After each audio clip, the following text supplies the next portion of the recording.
بسم الله الرحمن الرحيم. அது ஆலிம் உலமாக்கள் தங்களை பெரிய மேதாவிகளாக நினச்சிக்கிட்டு சமுதாயத்துக்கு பெரிய நாங்கள் தான் தியாகம் பண்ணிட்டு இருக்கிறோம், சீர்திருத்தம் எங்கள் மூலமாக தான் ஏற்படும் இப்படி நினச்சிக்கிட்டு மதரசாவில் 7 வருஷம் படித்தவங்கள்ட்ட தான் நீங்கள் கேட்கணும், தீர்ப்பு இவங்கள்ட்ட தான் வழங்கணும் இப்படிங்கிற அடிப்படையில் செயல்படுறாங்க. இதற்கு நாம் பதில் சொல்வதை விட மதரசாவில் கிட்டத்தட்ட 50 ஆண்டுகளுக்கு முன்னாடி படித்தவர் சௌர் பிஜே அவங்க சமீபத்தில் அதனால் ஒரு 1.5 வருஷத்துக்கு முன்னாடி ஒரு வீடியோ சம்மந்தம் விட்டுருக்கிறாரு. அந்த வீடியோவை பாருங்க. அதாவது மார்க்கத்தை சொல்வதற்கு என்ன தகுதி அப்படின்னு எடுத்துக்கொண்டோம்னு சொன்னால், பொதுவாக என்ன செய்வாங்கண்டா, ஒரு மார்க்கத்தை சொல்வதாக இருந்தால் அது மார்க்கத்தை அறிஞ்சிருக்கணும்ல, அறிஞ்சவர் தானே சொல்ல முடியும், அறியாதவர் சொல்ல முடியாதுங்கிற ஒரு பொது விதி இருக்குல்ல. அந்த பொதுவான விதியின் அடிப்படையில் என்ன சொல்லுவாங்கன்னு கேட்டால், அது ஆலிம்கள் தான் சொல்லணும், நீங்கள்லாம் ஆலிம் கிடையாது அப்படின்ற ஒரு வாதத்தை வைத்து அந்த ஆலிம் என்று இவங்க யாரை நினைக்கிறாங்களோ அவங்கள தவிர மற்றவர்கள் மார்க்கம் சொல்லக்கூடாது என்று நினைக்கிறார்கள் என்பது தான் கேள்வியாகவும் நீங்கள் கேட்டிருக்கிறீங்க. முதல்ல விஷயத்தை வழங்கிக் கொள்ளணும். மார்க்க அறிந்தவர்னு சொல்கிறீங்கல்ல, அதுக்கு என்ன அர்த்தம்? மார்க்கத்துடைய அனைத்தையும் அறிந்தவர்னு அர்த்தமா? அப்படி அர்த்தம் வச்சிங்கன்னு சொன்னால் ஒருவனும் சொல்ல முடியாது, ஒருவன் அனைத்தையும் அறியலை. வணங்குதா? எந்த ஒரு மனுஷனுமே மார்க்கத்தினுடைய அனைத்தையும் அறிஞ்சிட்டான் இல்லை. அப்போ எத்தனை வருஷத்தை அவன் தாவாவில் இருந்தாலும் குரான் சில புரண்டுக்கிட்டு கிடந்தாலும் சரி தான், அவன் அறிந்தது கம்மி தான், இன்னும் அறிய வேண்டியது இருக்கிறது. அப்போ எல்லாத்தையும் அறிஞ்சவன் கிடையாதுன்னு பார்த்தீங்கன்னு சொன்னால், அந்த யாரை நீங்கள் இமாம்னு சொல்கிறீங்களோ அவங்களும் பிரச்சாரம் பண்ணக்கூடாது. ஏன்? நீங்கள் எல்லாம் அறிஞ்சிட்டீங்களான்னு கேட்கணும். கொஞ்சம் தான் அறிஞ்சிருக்கணும். அப்போ கொஞ்சம் அறிஞ்சுன்னு இப்படி பண்ணுறது, இப்போ கொஞ்சம் அறிஞ்சாலும் பண்ணலாங்கிறியா? இப்போ மக்கள் பண்ணலாம்ல. நீனும் கொஞ்சம் தான் அறிஞ்சிருக்கிற, மக்களும் கொஞ்சம் தான் அறிஞ்சிருக்கிறாங்க. உங்கள் 2 பேருக்கு மத்தியில் கொஞ்சம் வித்தியாசம் இருக்கலாம். நீ கொஞ்சமாக ஒரு 50 அறிஞ்சிருப்ப, அவன் கொஞ்சமாக ஒரு 10 அறிஞ்சிருப்பான். 2 பேரும் 100 அறியலை. நீனும் 100 அறியலை, அவன் 100 அறியலை. நீ கொஞ்சமாக அறிந்து கொண்டு நீ பிரச்சாரம் செய்யலாம் என்று இருந்தால், அவன் கொஞ்சமாக அறிந்தது அவன் பிரச்சாரம் பண்ண உனக்கு என்ன தடை இருக்குது மார்க்கத்தில்? தெரிஞ்சது தானே பிரச்சாரம் பண்ணனே. அவன் ஒருத்தர் பிரச்சாரம் பண்ண போகிறான்னு சொன்னால் ஒன்றுமே தெரியாமல் போயிட்டு ஊமை பாஷையை பேசுவான். அவன் எதை பற்றி பேச போகிறானோ அது தெரிஞ்சுக்கிட்டு தான் போய் பேசுகிறான். அதை தேடி பார்த்து அவனால் அறிந்து கொண்டு பேசுகிறான். அது பிழையாக சொன்னான்னா நீ பிழையாக சொல்கிறப்பான்னு சுட்டி காட்டுற உரிமை மார்க்கத்தில் இருக்கிறது. முடிஞ்சவனு சுட்டி காட்டு, நாளைக்கு நீ மாதிரி தப்பாக பேசுகிறீங்கன்னா அதை ஏற்ற மாட்டோன்னு சொல்லு. அப்படி இருக்க பொதுவாக அந்த வாசலை நீங்கள் அடைச்சி எழுத சொன்னால், இந்த ஆலிம்கள் தான் சொல்லணுங்கிற அந்த வாசலை உண்டாக்குனீங்கன்னு சொன்னால் அவங்க நினச்சதெல்லாம் சொல்ல ஆரம்பிச்சிருவாங்க. 1. 2வது இந்த ஆலிம்கள் தான் மார்க்கத்தை சொல்லணும்னு நம்ம நினைக்கிறோம்ல, இந்த ஆலிம்னா நீங்கள் யார்? நீங்கள் ஆலிம் நினைக்கக்கூடியவங்களாம் யார்? மதரசாவில் போய் சில நாட்களை ஒதுக்கியவர்கள் அர்த்தமே தவிர அறிஞர்கள் அர்த்தம் வருமா? அறிஞர்கள்னா ஆய்வு சிந்தனை அந்த மாதிரியான அடிப்படையில் உள்ளவங்களை தான் ஆலிம்னு சொல்கிறீங்களா? 7 வருஷத்துக்கு ஒரு மதரசாவில் போய் இருந்து அவன் காலத்தை கழிச்சு விட்டான்னு சொன்னால், அவனுக்கு குரான் ஓத தெரியாட்டாலும் மௌலவின் பட்டம் கொடுத்துருவாங்க. தெரியுமா உங்களுக்கு? என்னோட படித்த சில பேர் குரானை ஓத தெரியாது, அவங்களாம் மௌலவி பட்டம் வாங்கினாங்க. அப்போ சனது கொடுக்குறது என்ன? 7 வருஷம் இருந்திருக்கானா தான், அவ்வளோதான். இவளுக்கு ஆள் பாஸ் தான். 7 வருஷம் ஆள் பாஸ் போட்டு என்ன செய்வாங்க, 7 வருஷம் முடிச்சுட்டான்னு சொன்னால் இந்த நீ ஆலிமு, குரானை படிக்க தெரியாது, ஹதீஸை படிக்க தெரியாது, ஆய்வு. இன்னும் சொல்ல போனால் மதரசாவுக்கு யார் அனுப்புகிறாங்க? நல்லா படித்த மதரசாவுக்கு அனுப்புகிறாங்க. இன்றைக்கி நீங்கள் பாருங்கள், அன்றைக்கி பாருங்கள், யார் அனுப்புவாங்க? நல்லா படித்தான்னா படிக்க வச்சுருவாங்க. அவனை ஒரு உலக படிப்பு படிக்க வச்சோம்னு சொன்னால் அவன் தேர்வாண்டு அதில் எதுலையுமே போய் எல்லாத்துலேயும் பெயிலாக போய் இவன் ஒன்றுக்கும் சரி வர மாட்டாங்கிற ஒரு ஆளை தான் அப்போ மதரசாவில் அனுப்புவீங்க. மதரசாவுக்கு நம்ம ஆலிம்கள் தான் சொல்லணுங்கிறீங்களே, அந்த ஆலிம்களை உருவாக்குவதற்கு நம்ம வச்சுக்கிற அளவுகள் என்ன? யாரை நீங்கள் அனுப்புகிறீங்க? அந்த மாதிரி தான் ஒரு சாரார் ஆலிமாக ஆலிம் நீங்கள் நினைக்கக்கூடிய ஒரு சாரார் என்னன்னு கேட்டால், மண்டையில் படிப்பு ஏறாதவர்கள். இப்போ அந்த படிப்பு ஏறாதவனுக்கு சொந்த மொழியில் உள்ள படிப்பு ஏறாதவனுக்கு வேறு மொழியில் உள்ள மார்க்கத்திலேருந்து சொல்லக்கூடிய விஷயம் எந்த அளவுக்கு ஏறி இருக்கு? அவர்கள் 70 வருஷம் கழிச்சிட்டு வந்தாலும் பெருசாக ஒரு மார்க்கத்தை அறிந்தவர்களாகலாம் வெளியே வருவார்கள் என்பது அது சும்மா பொய்யான ஒரு கற்பனை. இது 1% இப்படி செய்கிறாங்க. இன்னொரு சதவீதம் என்ன செய்கிறாங்கன்னா, விவரமாகலாம் இருப்பான், கட்டுப்பட மாட்டான். உலகத்து சண்டை, உலகத்து சேட்டை, உலகத்து சைத்தா வேலை பண்ணுவான். இவனை வீட்டில் வச்சுருக்க இயலாது, மதரசாவில் கொண்டே போடுங்க, அடைச்சி விட்டால் தான் சரியாக வருவான்ட்டு அவன் கொஞ்சம் புத்திசாலியாக இருப்பான், ஆனால் சேட்டை பண்ணுறவனாக இருப்பான். அப்படியான கொஞ்சம் பேரை அனுப்பி வைப்பாங்க. அப்படி அனுப்புனாங்கன்னு சொன்னால் அவன் கொஞ்சம் கவனம் செலுத்தினானேயானால் அவன் கொஞ்சம் அறிந்து கொள்ள இயலும், அதுக்கு அனுப்பிப்பாங்க. இன்னும் ஒரு சாரார் அதுக்கு அனுப்புகிறாங்கன்னு கேட்டால், அவங்களுடைய அந்த வாழ்வாதாரம் கீழ் நிலையில் இருக்கும். ஒரு கடையில் வேலை செஞ்சுட்டு இருப்பார், ஒரு 2000 3000 சம்பளம் வாங்கிட்டு இருப்பார். ஒரு அஜரத்துன்னா ஒரு 10,000 சம்பளம் கிடைக்கும், ஒரு 15,000 சம்பளம் கிடைக்கும். இந்த தொழிலோட அந்த தொழிலுக்கு நம்ம பிள்ளையை பழக்கணும் என்று சொன்னால், நம்ம செய்கிற தொழிலுக்கு பழக்கணும்னு சொன்னால் இவன் வந்து வாழ்க்கையில் முன்னேற இயலாது. இப்போ இமாம்டா கொஞ்சம் கீழ்த்தரமான வேலைகள் இருக்குல்ல, அந்த கீழ் நிலையில் உள்ள கடைநிலை வேலைகள், அதில் கிடைக்கிற ஊதியத்தை விட பெருசாக ஒரு ஊதியம் கிடைக்கல, ஆனால் இதை விட கொஞ்சம் கூட கிடைக்கும். அந்த மாதிரியான ஒரு கிடைக்கிறதுனால என்ன செய்வாங்கன்னு கேட்டால், செருப்பு அஜர்த்தை வந்தால் பேசாமல் போனால் நம்ம 5000 சம்பாதிச்சா பையன் 10,000 சம்பாதிப்பான், அதுக்கு அனுப்புகிறாங்க. இவனு இப்படிப்பட்டவனுக்கு என்ன இருக்கும் என்று கேட்டால், எப்படி சம்பாதிக்கிறது என்பதற்குரிய வழிமுறைகளை தான் வரைஞ்சிக்கிறோம். நல்லா மூழுதுவதை கற்றுக்குருவான், நல்ல ராகமாக ஓதும், அது மாதிரி விஷயங்கள்ல கவனம் செலுத்தி நமக்கு இமாமத்துக்கு தகுதியான ஒரு தகுதியாக வளர்த்துக்கொள்வானே தவிர மார்க்கத்தை ஆய்வு செய்வான்னு செய்ய மாட்டான். அப்போ மார்க்கத்தை படிப்பதற்கு நீங்கள் சோதனை வைத்து பில்டர் பண்ணி அறிஞர்களை உருவாக்கணுங்கிற அப்படியான ஒரு ஆட்களை தேர்ந்தெடுத்து நீங்கள் நடத்தீங்கன்னா மதரசாக்கெலாம் இழுத்து மூடிட்டு போக வேண்டி வரும். ஏதோ பள்ளிவாசலை இமாமத்து செய்வதற்கு தான் தயார்படுத்துகிறாங்களே தவிர அதில் வந்து அறிஞர்களை உருவாக்குறாங்கன்னு கேட்டால் கிடையாது. ஹதீஸுடைய வகைகள் தெரியாது, அதனுடைய ஆய்வுகள் தெரியாது, அதெல்லாம் அப்படி தான் உருவாக்குறாங்க. அப்போ என்ன நீங்கன்னு கேட்டால், ஆலிம்னு ஒரு பட்டத்தை சேர்த்து விட்டுறாங்க. ஒன்று ஆலிம்னு நினச்சிக்கிட்டீங்க, ஆலிம்னு அறிஞர் இவங்கெல்லாம். அதில் அறிஞர் சொல்லக்கூடியதில் 90% பேர் அறிஞர் கிடையாது. ஆனால் பொதுமக்களுக்கு தெரிஞ்ச அளவு கூட அவங்களுக்கு தெரியலை. அவங்கள குறை சொல்வதற்காக நான் சொல்லலை, தரந்தாழ்த்துறதுக்கு சொல்லலை. நீங்கள் அடுத்தவனை சொல்லக்கூடாதுன்னு தடுக்கிறீங்க, அதுக்காகத்தான். நீங்களும் அப்படி தானங்க இருக்கிறீங்க, நீங்களும் ஒன்றும் தெரியாமல் தான் இருக்கிறீங்க, அவனும் ஒன்றும் தெரியாமல் இருந்துட்டு போகிறான். உங்களோட சில பேர் கூடுதலாக கூட தெரிஞ்சிருப்பான். நான் தான் சொல்ல தகுதி, நீ சொல்ல தகுதி இல்லைன்னு நீங்கள் சொல்லாட்டி இந்த இந்த விமர்சனம் நமக்கு தேவையில்லை. பலதரப்பட்டவங்களும் இருப்பாங்கண்டு, நீங்கள் எனக்கு தான் தகுதி இருக்குன்னு சொல்கிறாங்க பாருங்க, அது சரியில்லை. அது போக என்னன்னு கேட்டால், ரசூலுல்லாஹ் சொல்கிறாங்க, அவங்க கடைசி ஒரு ஹஜ்ஜில் இதை சொல்லியிருக்கிறாங்க. அந்த உரையில் கடைசி சாராம்சத்துலையும் இது வரும். என்ன சொல்கிறாங்கன்னா, பல்லிகு அன்னி உளவு ஆயா, என்னிடமிருந்து ஒரு வசனம் கிடைத்தாலும் எடுத்து சொல்லிவிடுங்கள். இது புகாரில் 3461வது ஹதீஸில் இருக்கிறது. அப்போ ஒரு வசனம் கிடைச்சாலும் சொல்லிவிடுங்கள்ங்கிறது மரணடியா இல்லை, நிறைய தெரிஞ்சால் தான் சொல்லணும்னு கிடையாது. உனக்கு ஒன்று தான் தெரியுமா, அதை மட்டும் போய் சொல்லு. அப்போ ஆலிம் தான் சொல்லணுங்கிறதுக்கு மரணடி தானே இது. என்னிடமிருந்து நல்லா கற்று தெரிந்து தேர்ந்து கரை கண்டு அப்படி மாதிரி 18 வகையான கலைகளை படித்தவர்கள் மட்டும் சொல்லுங்கண்டா சொன்னாங்க. என்னிடமிருந்து ஒரு செய்தியை கிடைத்தாலும் அதை போய் சொல்லு. அப்போ நமக்கு என்ன கடமை? ஒருத்த மதரசாவுக்கு போகல, ஒரே ஒரு விஷயம் அவனுக்கு தெரிகிறது, ரசூலுல்லாஹ் சொன்ன விஷயம், ஒரே ஒரு விஷயந்தான் தெரிகிறது, குர்ஆனுடைய ஒரு வசனம் தெரிகிறது. அதை வந்து ஒரு கடைப்பிடிக்காமல் இருக்கிறாங்க மக்கள்னு சொன்னால், அவன் ஏறி அதை பிரச்சாரம் பண்ணுவான், நேரமும் சொல்லுவான், மேடையிலையும் சொல்லுவான், எங்கேயும் சொல்லுவான், நோட்டீஸ் எழுதி சொல்லுவான், எந்த வகையில் வேண்டாலும் சொல்லுவான். அப்போ இது ஆலிம் தான் சொல்லணுங்கிறதுக்கு மரணடியாக தானே இது இருக்குது. அதுக்கும் பெரிய குவாலிஃபிகேஷனை வளர்த்துக்கிறதுன்னு சொன்னாங்க. சொல்வதற்கு என்ன குவாலிஃபிகேஷன்? எல்லாம் தெரிகிறது தான் குவாலிஃபிகேஷன். அப்போ அல்லா தான் வந்து சொல்லணும். எல்லாம் தெரிகிறது அல்லா ஒருத்தன் தானே. அப்போ அல்லாவுடைய சிவத்து உள்ளவன் தான் சொல்லணும்னு நினைக்கிறாங்க போல இருக்கு. இந்த ஒரு ஹதீஸ் ஒன்றுமே போதும். இது புகாரில் 3461 வருது. அதே மாதிரி வந்து 9வது சூறாவில் 71வது வசனத்தில் அல்லாஹ் என்ன சொல்கிறான்னு கேட்டால், மார்க்கத்தை எடுத்து சொல்கிறது எல்லா மூமின்களுக்கும் கடமை என்கிற ஒரு ஆண் பெண் அனைவருக்கும் கடமைங்கிற ஒரு வார்த்தையை அல்லாஹ் சொல்லி காட்டுறான். எப்படி சொல்கிறான்? ஒல் மூமினூன ஒல் மூமினாத்து, மூமினான ஆண்களும் மூமினான பெண்களும் பாலுகும் அவுலியாவு பாலின், ஒருவர் மற்றவருக்கு உற்ற நண்பர்களாக இருக்க வேண்டும். அதுக்கு அர்த்தம் என்ன? நண்பர்களாக இருக்கணும் என்றால் யஅமுருன பில் மஅரூஃபி, ஒருத்தர் மற்றவருக்கு நன்மையை ஏவ வேண்டும், யன்ஹவுன அனில் முன்கரி, தீமையை தடுக்க வேண்டும். மூமினான ஆண்களும் பெண்களும் ஒருத்தருக்கு ஒருத்தர் நண்பர்களாக இருங்க. ஒருத்தருக்கு ஒருத்தர் நண்பர்களாக இருங்கிறதுக்கு நீங்கள் வேறு வேறு அர்த்தம் செஞ்சுட்டு போகக்கூடாதுங்கிறதுக்காகத்தான் அர்த்தத்தையும் சேர்த்து அல்லாஹ் சொல்கிறான். நண்பர்களாக இருக்க வேண்டும் என்றெல்லாம் என்ன அர்த்தம்னு கேட்டால், யஅமுருன பில் மஅரூஃபி யன்ஹவுன அனில் முன்கரி, நன்மையை ஏவுவார்கள், தீமையை தடுப்பார்கள். இதுதான் மூமின்கள் செய்கிற கடமைங்கிறான். அப்போ ஒவ்வொரு மூமினுக்கும் இந்த கடமை இருக்குது. நான் வந்து என்னோட பழகிற மூமின்களுக்கு நன்மை ஏவ வேண்டும். அவன் வந்து அவனோட பழகிற மூமின்களுக்கு அவன் எனக்கு கூட நன்மை ஏவுவான். என்னிடத்தில் இல்லாத நன்மையை ஒருத்தன் எனக்கு ஏவுவான், அவனிடத்தில் இல்லாத நன்மை நான் அவனுக்கு ஏவுவேன்.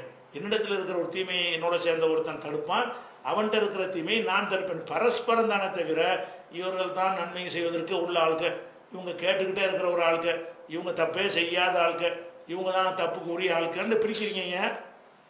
யார் சொல்கிறாரோ அவரும் சொல்லப்படக்கூடிய நிலையில் இருக்கிறாரு. யார் பிரச்சாரம் பண்ணுகிறாரோ அவரும் அடுத்தவரிடமிருந்து பிரச்சாரத்தை பெற்றுக்கொள்ளக்கூடிய நிலையில் அவற்றை ஏராளமான பிழைகள் இருக்குத, கொள்கை பிழை இருக்குது, நடத்தை பிழை இருக்குது, பல தவறுகள் இருக்கிறது. அவருக்குமே சொல்லணுமே. அப்புறம் அவர் என்ன செய்கிறார், அவர் சொல்வதற்கு பிறந்தவர் அவர் தான். இதெல்லாம் வந்து பிற மதத்தில் உள்ள அந்த அந்த மத குருமார்களை வச்சிருக்கிறாங்களா, அந்த மாதிரி தன்மையாக இருக்கிறது. அஜர்த்துக்கு போய் நீங்கள் சொன்னால் ஒத்துக்குருவாரா? நீ அஜர்த்துக்கு நீ சொல்லுவியா அப்படின்னு கேட்பார். அப்படின்னு என்ன அர்த்தம், நாங்கள் சொல்ல பிறந்தவங்க நாங்கள் தான், நீ கேட்க பிறந்தவங்க நீ தான் ஆக்கிட்டாங்கல்ல. அப்படி கிடையாது. அஜர்த்தில் தப்பு இருந்தால் நீங்கள் சொல்லி காட்டுங்க, உங்கள் தப்பு அவர் சொல்லி காட்டுவார். ரெண்டு பேரும் பரஸ்பரம் என்ன செய்யணும், அல்லாவுக்காக சொல்கிறாங்க, நம்ம நல்லவன் ஆக்குறதுக்காக வேண்டி அல்ல அந்த அழகான ஏற்பாடை செஞ்சு தந்திருக்கான், அப்படி எடுத்துக்கிற வேண்டியது தானே. அப்படி எடுக்காதனால என்ன செய்கிறாங்க, அப்படி சொல்கிறாங்க. மார்க்கத்தை யாரும் சொல்லலாம், எவ்வளோ தெரிஞ்சாலும் சொல்லலாம். ஒன்றே ஒன்று தெரியும்னா அந்த ஒரு விஷயம் இருக்குது என்னன்னு கேட்டால், ஒன்று கிடக்கவன் உலகிட்டு போய் சொல்லாது.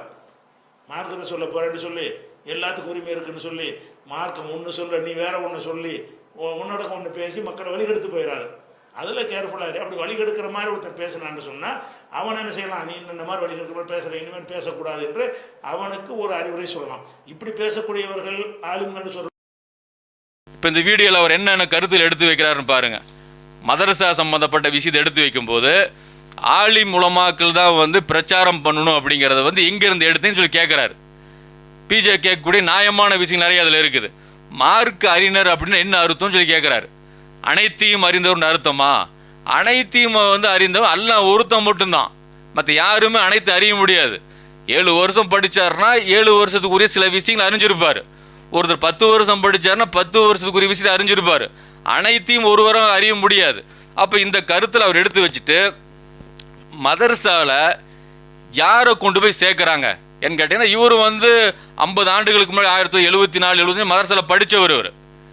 அப்போ அவர் சொல்லக்கூடிய கருத்தை பாருங்க. அதாவது மதரசாவில் யாரை கொண்டு போய் சேர்ப்பாங்க அப்படின்னா, படிப்பு வராமல் வீட்டுக்கு அடங்காமல் இப்படி இருக்கக்கூடிய நபர்களை கொண்டு போய் சேர்த்துவாங்க. அப்போ அவங்களுக்கே குரான் புரியும் போது சாதாரண மக்களுக்கு புரியாதா? நல்லா படிக்கிறான் ஒருத்தன், ஒரு நாலேஜ் இருக்குது, அப்போ இவங்க எடுத்தால் புரியாதா? இப்படி கருத்தை அவர் கேட்குறார். இது நியாயமான ஒரு பதில் தான் அது. ஏன்னா ஆலிம் உலமாக்குன்னு சொல்லக்கூடியவங்க இப்போ ஒரு 60 வயசு ஒருத்தர் இருக்குதுன்னா அவர் வந்து ஆரம்ப காலகட்டத்தில் இன்னைக்கு கொஞ்சம் பேர் படித்து தான் வராங்க. கொஞ்சம் பேர் மதரசாவில் சேரும்போது ஒரு 10வது வரைக்கும் போது படிச்சுட்டு வராங்க, ஒரு 12வது வரைக்கும் போது இன்றைக்கி படிக்கிறாங்க. ஒரு 40 வருஷம் 30 வருஷத்துக்கு முன்னாடி வெறும் 2வது படிச்சிருப்பாங்க, வெறும் 3வது படிச்சிருப்பாங்க. இப்படிப்பட்ட நபர்கள் தான் வந்திருக்கிறாங்க. அதாவது உலகியல் கல்வியில் வந்து மக்குன்னு சொல்லுவாங்கள்ல, அவங்கள தான் கொண்டு வந்து சேர்த்துறாங்க. அப்போ இந்த நபர்களுக்கே புரியும் போது ஒரு உலகியல் படிப்பு நல்லா வந்து புரியுது, மற்ற உலகியல் விஷயம் நல்லா புரியக்கூடிய ஒரு முஸ்லீம்களுக்கு ஏன் குரான் புரியாதுன்னு சொல்லி கேட்குறாரு. இது நியாயமான ஒரு விஷயந்தான் அது. அப்போ அவர் சொல்கிறது இதுதான், இந்த மாதிரி ஆட்கள் தான் வந்து இருக்கிறாங்க. இன்னும் படிப்பு யாராவது படிப்பு ஏறாத மக்களாக இருக்கிறாங்க. அவர் இன்னும் அதில் என்ன சொல்கிறாரு, இந்த மாதிரி வந்து நான் படிக்கும்போது குரானை வந்து ஓதக்கூட ஒழுங்காக தெரில, மௌலவி பட்டம் கொடுத்து அனுப்புனாங்க அப்படிங்கிறாரு. அப்போ 7 வருஷம் கழிச்சிருக்கணும், அவ்வளோதான். இவங்களுக்கு அளவுகோல் என்னன்னு கேட்டால் 7 வருஷம் இந்த மதரசாவில். இப்போ தமிழகத்தில் பார்த்தீங்கன்னா ஒரு 50 மதரசா கிட்டத்தட்ட ஒரு பிரபல்யமாக இருக்கும். சின்ன சின்ன மதரசான்னு எடுத்துக்கிட்டிங்கன்னா அது 100 கணக்கில் வரும். அப்போ இந்த மதரசாக்களில் போய் 7 வருஷம் கழிச்சிட்டா இவங்க வந்து ஆலிம், இவங்க வந்து உலமா. அப்போ இந்த அடிப்படையில் இவங்க செயல்படுறாங்க. இப்போ சம்பாதிப்பதுக்கு சில பேர் வராங்க. இந்த ஆலிம் உலமாக்கள் எப்படின்னு கேட்டிங்கன்னா சம்பாதிக்கிறது சில பேர் வராங்கன்னு அவர் அதையும் சுட்டி காட்டுறாரு. அப்போ இந்த சுட்டி காட்டுறது எப்படின்னு கேட்டிங்கன்னா, இன்றைக்கி சம்பாதிக்கிறதுன்னு ஆலிம் உலமாக்கள் பெரும்பாலும் இருக்கிறாங்க. இதை வச்சு மார்க்கத்தை கற்றுக்கிட்டு என்ன பெரிய தியாகம் சமுதாயத்தை செஞ்சுட்டாங்க. ஒரு தியாகம் இல்லை, இதெல்லாம் ஒரு பட்டியல் போடுறாரு. இதில் சரி மதரசால ஆய்வாளர்களை உருவாக்கி விட்டுறீங்களா? ஆய்வாளர்களை ஒன்றும் இல்லை. அப்போ ஆய்வாளர்களை ஒன்றும் கிடையாது, படிச்சுட்டு வராங்க. 7 வருஷம் அரபி கொஞ்சம் தெரிஞ்சிருக்கும், இலக்கணம் கொஞ்சம் தெரிஞ்சிருக்கும், சில பேர் அதுவும் தெரிஞ்சிருக்காது, இவ்வளோதான். இப்படி இருக்கும்போது மதரசாவுடைய பிஜே என்ன சொல்கிறாருன்னா, அறிஞர்னு சொல்லக்கூடியவங்கள கிட்டத்தட்ட 90% அறிஞரே கிடையாது அப்படிங்கிறாரு. அப்போ வந்து இவங்க மார்க்கு சொல்ல பிறந்தவங்க மாதிரியும் கேட்கறதுக்கு நாம் இருக்கிற மாதிரி நினச்சிக்கிட்டு இவங்க இந்த மாதிரி செயல்பாடுகள் வந்து பண்ணுறாங்க. இன்னும் சொல்ல போனால் இவங்க மதரசாவில் பாடத்திட்டு 7 வருஷம் எடுத்துக்கும். இந்த 7 வருஷம் என்ன சொல்லி கொடுக்குறாங்க? புகாரி, முஸ்லீம், திருமதி, அபூதாவுத் எல்லாம் எடுத்து சொல்லி கொடுக்குறாங்களா? இந்த மாதிரி செய்திகளை பார்த்தீங்கன்னா இந்த மாதிரி செய்திகள் எடுக்கிறது கிடையாது. அவங்க அரபி இலக்கணம் அந்த மாதிரி விஷயம் சொல்கிறாங்க. இது பார்த்தீங்கன்னா இதுக்கு நம்ம வந்து இந்த அபூதாவுத் மொழிபெயர் இலியாஸ் பாக்கவி அவர் ஒரு விஷயத்தை குறிப்பிடுறார். இலியாஸ் பாக்கியத்து சாலியாத்தில் பேராசிரியர் இருந்தவர். அவர் சொல்கிறாரு, அந்த அபூதாவுடைய அந்த மொழிபெயர்ப்பாளர் உரையிலேருந்து நம்ம வாசிக்கிறோம். நான் 7 ஆண்டுகள் ஓதி மௌலவி ஆலிம் பட்டம் பெற்ற போது 7வது ஆண்டில் ஆதாரபூர்வமான நபிமொழி தொகுப்பில் சஹீஹுல் புகாரி மட்டும் பாடத்தில் இடம்பெற்றது. 7 வருஷம் படிக்கிறார் மௌலவி பட்டத்துக்கு. அதில் 7வது வருஷம்தான் வந்து சஹீஹுல் புகாரியில் பாடத்திட்டத்துக்கு வந்திருக்கு. அப்போ 7வது வருஷத்தில் வரும்போது புகாரியில் எத்தனை ஹதீஸ் உங்க படிச்சிருப்பாங்க? நல்லா யோசனை பண்ணி பாருங்க. நாம் பெரியவங்க ஆலிம்கள் மேதாவிகள் அப்படி இப்படி நம்ம நினைக்கிறோம். ஒருத்தர் வந்து ஒரு 13 வயசில் போய் வந்து சேர்றாரு ஆலிம் கோர்ஸில். அவர் 20 வயசில் வெளியில் வராரு. 20 வயசில் வெளியில் வரும்போது இவர் எந்த நிலையில் வராரு தெரியுமா? புகாரியை கூட முழுமையாக பார்க்காத நிலையில் தான் வெளியில் வரார். இவரை தான் நம்ம வந்து ஆலிம் உலமா அதை தெரிஞ்சுக்கிட்டார். அவர் யாரை நம்புறாரு? அந்த மூத்த உலமாவுடைய பயானை தான் அவர் அதையும் கேட்டிருப்பார். உதாரணத்துக்கு இவர் சொல்லக்கூடியது தான் உண்மையான ஸ்டேட்மெண்ட்டு. இப்போ புகாரியில் ஒரு சில பகுதி தான். இப்போ புகாரியை பாருங்களேன், உதாரணத்துக்கு ஒரு முக்கியமானது 7000 சில்லற ஹதீஸ் இருக்குது. உதாரணத்துக்கு அந்த ஒரு வருஷம் ஃபஸ்ட்டு பார்த்து புகாரில் எப்படி பாடம் போகிறோன்னா, இறை செய்தின் ஆரம்பம், வகியுடைய துவக்கம் எப்படின்ட்டு, ஈமானு, கல்வியின் சிறப்பு, ஒழு செய்வது, குளித்தல், மாதவிடாய் சம்பந்தம், தயமம், தொழுகை நேரங்கள், பாங்கு, ஜும்மா தொழுக, அச்ச நேர தொழுக, 2 பெருநாள் தொழுக, வித்ரு தொழுக, மழை வேண்டுதல், கிரகணங்கள், குரானில் உள்ள சஜிதா வசனங்கள், கசுறு தொழுக, தகஜத் தொழுக, இந்த மாதிரி தொழுகையில் செய்யும் பிற செயல்கள், தொழுகையில் ஏற்படும் மறதி, ஜனாசாவின் சட்டங்கள், ஜக்காத்துடைய சட்டங்கள், இப்படி வந்து பாடம் பார்த்தா கிட்டத்தட்ட 97க்கும் மேற்பட்ட பாடங்கள் இருக்கு. இந்த 7 வருஷம் எதை படிச்சிருக்க முடியும்? 7 வருஷத்தில் அந்த 7வது வருஷம் லாஸ்ட் வருஷத்தில் எடுக்கும்போது ஒரு புகாரிலிருந்து அதிகபட்சமாக 200 ஹதீஸை படிக்கிறது பெரிய விஷயம். அப்போ 200 ஹதீஸை படிச்சுட்டு இவர் எப்படி ஆலிம் சொல்லிக்கிறாரு? இவங்களுக்கே வந்து வெக்கப்பட வேண்டாம் இந்த செயல்பாடெல்லாம். அப்போ இவர் சொல்கிறாரு பாருங்க, ஆதாரபூர்வமாக நபிமொழி தொகுப்பில் சஹீஹுல் புகாரி மட்டும் பாடத்தில் இடம்பெற்றது. அப்புறம் மௌலவி ஃபாசில் பட்ட அதாவது மேற்படிப்பு 2 ஆண்டுகள் படிக்கும்போது மற்ற 5 நபிமொழி தொகுப்புகளும் பாடத்தில் இடம்பெற்றன. ஒவ்வொரு தொகுப்பிலும் சில பக்கங்கள் மட்டுமே கற்றுத்தரப்படும். ஃபஸ்ட்டு 7 வருஷம் படித்தார். 2வது பார்த்தீங்கன்னா ஃபாசில் பட்ட படிப்புக்காக போகிறாரு. அதில் வந்து மொத்தம் 6 கிதாபும் எடுக்கிறாங்க. புகாரி, முஸ்லீம், திருமதி, அபூதாவுத், இப்னு மாஜா, நஸாயி எல்லாம் எடுத்து சொல்லி கொடுக்குறாங்க. அதில் கூட முழுமையான்னு கேட்டால் முழுமை கிடையாது. ஒரு சில பக்கங்கள், உதாரணத்துக்கு புகாரியில் ஒரு 400-500 ஹதீஸ்கள், நஸாயியில் ஒரு 500 ஹதீஸ்கள், இப்படி சொல்லி கூட 2 வருஷம் வந்து முடிஞ்சுது. முழுமையாக ஓத முடியவில்லை. 9 வருஷம் படித்தோம். அந்த 6 நூல்களை படிக்காத நிலை தான் ஆலிம்கள்கிட்ட இருக்குது. எந்த மதரசாவில் பாடத்திட்டத்தில் 1ஆம் ஆண்டிலிருந்து புகாரி இருக்குது, முஸ்லீம் இருக்குது, திருமதி இருக்குது, அபூதாவுத் இருக்குது, நஸாயி, இப்னு எதுவுமே கிடையாது. அப்போ முஸ்னத் அகமதெல்லாம் வந்து அப்பாற்பட்டது. இந்த 6 தொகுப்பே கிடையாது மதரசாக்கள்ல பாடத்திட்டத்தில். அந்த பேருக்கு லாஸ்ட்ல சொல்லி கொடுக்குறாங்க. இது எவ்வளவு அநியாயம்! இது சமுதாய மக்களுக்கு செய்யக்கூடிய துரோகமா இல்லையா அது? அப்போ இப்படிப்பட்ட நபர்கள் வெளியில் வந்து என்ன ஃபத்வா வழங்க போகிறாங்க, என்ன தீர்ப்பு வழங்க போகிறாங்க? ஹதீஸை பார்த்து, குரானை பார்த்து என்ன வழங்க போகிறாங்க? முன்னாடி இவங்க யாரை வந்து நம்பகமான அறிஞர் நினைக்கிறாங்களோ, யாரை வந்து நம்பகமான ஒஸ்தாதுன்னு நினைக்கிறாங்களோ, அவங்க என்ன சொன்னாங்களோ அதை கேட்டு வழி நடக்கூடிய ஒரு இளம் உலமாவாக தான் இருப்பார், இளம் ஆலிமாக தான் இருப்பார். இப்படி போனால் சமுதாயம் உருப்படுமா? 9 வருஷம் இவர் சொல்கிறாரு, 9 வருஷம் படிச்சிருக்கிறாரு, சில பக்கங்களை தான் படிக்க முடிஞ்சிச்சு அப்படின்னு சொல்லி. நபிமொழிகள் பற்றி மேலும் அதிகம் தெரிந்து கொள்ள வேண்டும் என்ற ஆர்வம் எனக்கு இருந்தது. அதற்கு பொருத்தமான இடம் தேவ்பந்தில் இருக்கும் தாருல் உலூம் என்ற இஸ்லாமிய பல்கலைக்கழகம் தான் என்பதை அறிந்து அங்கு சென்று தௌராத்துல் ஹதீஸ் என்ற வகுப்பில் சேர்ந்து ஓராண்டு நபிமொழி கலையை ஆழ்ந்து பயின்றேன். அப்போ வந்து அங்கே 9 வருஷம் படித்தார். ஹதீஸை முழுமையாக இது பண்ண முடியல. இங்கே போய் 1 வருஷம் வந்து ஆழ்ந்து படித்தேங்கிறாரு. அப்போ 1 வருஷத்துக்குள்ளே 4 நூலை படிக்க முடியும்னு சொல்கிறாரு. அப்போ அல்லாஹ்வுடைய உதவி கொண்டு இன்னைக்கு புகாரி, முஸ்லீம், திருமதி, அபூதாவுத், நஸாயி, இப்னு மாஜா 6 நூல்களும் நம்ம கைவசம் இருக்குது. இந்த 6 நூல்களும் கைவசம் இருக்கும்போது அதை நமக்கு தெரிஞ்ச மொழியில் இருக்குது, தமிழ்லேயே இருக்குது. இருக்கும்போது அதை எடுத்து நம்ம படித்தோம்னா அல்லாஹ்வுடைய கொண்டு புரியாமல் போகாது. ஆலிம் உலமாக்கள் வந்து ஒரு 10 வருஷம் போய் வந்து எந்த அளவுக்கு நேரத்தை ஒதுக்குனாங்களோ அதை விட நாம் வந்து டெய்லி ஒரு சில மணி நேரங்கள் ஒதுக்குனோம்னா சரியான தீனை நம்ம வந்து விளங்க முடியும், சரியான தீனை நம்ம பின்பற்ற முடியும், சரியான மார்க்கத்தை அல்லாஹ் எதை விரும்புகிறானோ அதை நம்ம கற்றுக்க முடியும். அப்போ இப்படி இருக்கிறத விட்டுட்டு இவங்க என்ன பண்ணுறாங்க, ஆலிம்கள் அப்படின்னு சொல்லி சொன்னால் மதரசாவில் போய் வந்து 7 வருஷம் கழிச்சிட்டு வந்தாங்கல்ல, அவங்க வந்து அரபி மொழியில் வந்து பேசுறதும் தெரியாது, பெரிய விஷயமா ஓரளவுக்கு தெரியும், இலக்கண இலக்கியம் ஓரளவுக்கு தான் தெரியும், ஹதீஸ்குள்ள நாலேஜ் சுத்தமாக இருக்காது. ஹதீஸோடைய நாலேஜ் இல்லாமல் எப்படி மார்க்கத்தை போதிக்க முடியும்? குரானுடைய நாலேஜும் இருக்காது, ஹதீஸுடைய நாலேஜும் வெறுமனே மொழி, வெறுமனே ஒரு பட்டம், பாக்கவி, தாவூதி, உளவி, ஏதோ ஒரு பட்டத்தை கொடுத்து அமுச்சு வச்சிடுறாங்க. இவங்க சமுதாய மக்களுக்கு என்ன போதிக்க போகிறாங்க? இன்னும் சொல்ல போனால் குரான் அல்லாஹ்வுடைய கொண்டு விளங்கும். அப்போ குரானை விளங்குங்கிறத இவங்க தடுத்து, மக்களை தடுத்து அரபியில் படிச்சிருக்கணும், அதுக்கு மதரசா தேவை இப்படிங்கிற அடிப்படையில் கொண்டு நிப்பாட்டி மக்களை ஒன்றும் இல்லாமல் ஆக்கிட்டாங்க. இன்னும் சொல்ல போனால் இவங்க சொல்கிறாங்களே 4 மதஹப் 4 இமாம்கள், இவங்களை என்ன சொல்கிறாங்க? சாஃபி இமாம் சொல்கிறாரு, மாலிக் பின் மிக்ஃபல் ரஹமத்துல்லாஹி அலைஹி சொல்கிறாங்க, ஆலிம் அவர்களை எனக்கு மார்க்க தீர்ப்பு வழங்குங்கள் என்று சாஃபி ரஹமத்துல்லாஹி அலைஹி அவரிடம் ஒருத்தர் கேட்டார். அப்போது ஆலிம்ங்கிறவர் அல்லாஹ்வை அஞ்சக்கூடியவர், படித்தவருக்கு பேர் ஆலிம் கிடையாது. நாம் ஒரு தீமை செஞ்சிட்டு இருக்கிறோம், தீமை செய்யும்போது அல்லாஹ்வுடைய வசனங்கள் மூலம் அறிவுரை சொல்லப்பட்டால் அந்த தீமையிலிருந்து விலகிறவன் ஆலிம். இவங்க ஆலிம்க்கு என்ன டெஃபினேஷன் கொடுக்குறாங்க அப்படின்னா, படித்தவங்களாம் ஆலிம், படித்தவங்களாம் ஆலிம்ண்டு. இப்போ மதரசாவில் படித்த ஆலிம்ண்டு. அப்போ அது குரான்லேயும் வசனத்துலேயும் 35வது சூறாவில் அல்லாஹ்வை அஞ்சுபவர்கள் ஆலிம்கள் இருக்குது.